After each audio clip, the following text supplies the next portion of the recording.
दोस्तों, आज मैं आपको वैतरणी नदी का क्रया है रहस्य पार्ट 3 से संबंधित कथा कहानी सुना रहा हूँ। कथा कहानी यदि आपको अच्छी लगे तो लाइक करें, कमेंट करें और मेरे बीकाजी भक्ति कथा चैनल को सब्सक्राइब करने का कष्ट करें। वैतरणी नदी का रहस्य पार्ट 3। जब विष्णुदूतों ने यमदूतों को रोक दिया। गरुड़ पुराण की अद्भुत कथा। क्या यमदूत हर आत्मा को ले जा सकते हैं? कौन लोग हैं जिनसे स्वयं यमदूत भी डरते हैं? क्या सिर्फ भगवान का नाम लेने से नरक के द्वार बंद हो सकते हैं? और आखिर विष्णुदूत कैसे बचा लेते हैं आत्मा को यमलोक से? आज की इस कथा में खुलने वाला है गरुड़ पुराण का सबसे बड़ा रहस्य, जहां एक पापी मनुष्य को बचाने स्वयं विष्णुदूत आ पहुंचे और यमदूत भी कांप उठे। वीडियो अंत तक अवश्य देखें, क्योंकि अंत में बताएंगे मृत्यु के समय कौन सा नाम लेने से आत्मा को सीधा विष्णु लोक मिलता है। पापी अजामिल की कहानी। प्राचीन समय में कन्याकुब्ज नगर में अजामिल नाम का एक ब्राह्मण रहता था।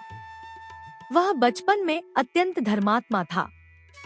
भगवान विष्णु की पूजा करता, माता पिता की सेवा करता, वेदों का अध्ययन करता, लेकिन एक दिन उसकी दृष्टि एक दुष्ट स्त्री पर पड़ी। धीरे धीरे उसका मन भटक गया। उसने धर्म छोड़ दिया, झूठ बोलना शुरू किया, चोरी की, शराब पी, अधर्म में डूब गया। समय बीतता गया। अब वह पूरी तरह पापी बन चुका था। लेकिन क्या इतना बड़ा पापी भी बच सकता है? क्या भगवान सच में अंतिम समय में क्षमा कर देते हैं? आगे जो हुआ उसने यमदूतों को भी चौंका दिया। मृत्यु का समय। एक दिन अजामिल मृत्यु शैया पर पड़ा था। उसकी सांसें टूट रही थी। अचानक कमरे में भयंकर अंधकार छा गया। 3 विशाल यमदूत प्रकट हुए। उनके हाथों में लोहे के फंदे थे। आंखें अग्नि समान चमक रही थी। अजामिल भय से कांप उठा। उसने देखा यमदूत उसकी आत्मा को खींचने आगे बढ़ रहे हैं। वह डर के मारे जोर से चिल्लाया, नारायण! लेकिन वह भगवान को नहीं, अपने छोटे पुत्र को बुला रहा था, जिसका नाम नारायण था। नारायण नाम निकला, पूरा कमरा दिव्य प्रकाश से भर गया। आकाश से पुष्प वर्षा होने लगी। 4 दिव्य पुरुष प्रकट हुए। उनके हाथों में शंख, चक्र, गदा, पद्मवे थे। विष्णु दूत उनके तेज के सामने यमदूत कांप उठे। लेकिन आखिर विष्णुदूतों ने यमदूतों को क्यों रोका? क्या सिर्फ भगवान का नाम लेने से सारे पाप नष्ट हो जाते हैं?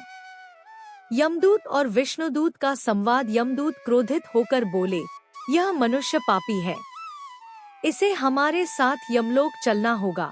तब विष्णुदूत बोले, क्या तुम नहीं जानते, जिसने भगवान नारायण का नाम लिया उस पर यमराज का अधिकार नहीं रहता। यमदूत आश्चर्य में पड़ गए। उन्होंने कहा, लेकिन इसने तो जीवन भर पाप किए हैं। विष्णु दूत मुस्कुराए। उन्होंने कहा, भगवान का नाम अग्नि के समान है। जैसे अग्नि सूखी लकड़ी जला देती है, वैसे ही सच्चा नाम स्मरण पापों को जला देता है। यमराज का गुप्त आदेश। यमदूत तुरंत यमलोक पहुँचे। उन्होंने यमराज से पूछा, प्रभु, यदि कोई व्यक्ति भगवान का नाम ले ले तो क्या हम उसे नहीं ले जा सकते? यमराज फोल्डेड हैंड्स बोले, हे दूतों, मैं भी भगवान विष्णु का सेवक हूँ। जो व्यक्ति श्रद्धा से हरि नाम लेता है उसके पास मत जाना।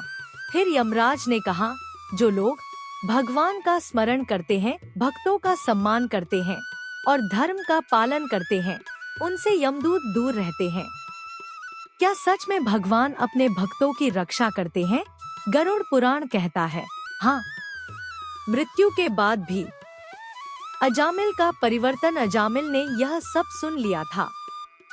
वह रो पड़ा। उसने कहा, मैंने जीवन व्यर्थ कर दिया। उस दिन के बाद उसने सब त्याग दिया। वह गंगा तट पर गया। दिन रात भगवान नारायण का नाम जपने लगा। धीरे धीरे उसका मन शुद्ध हो गया।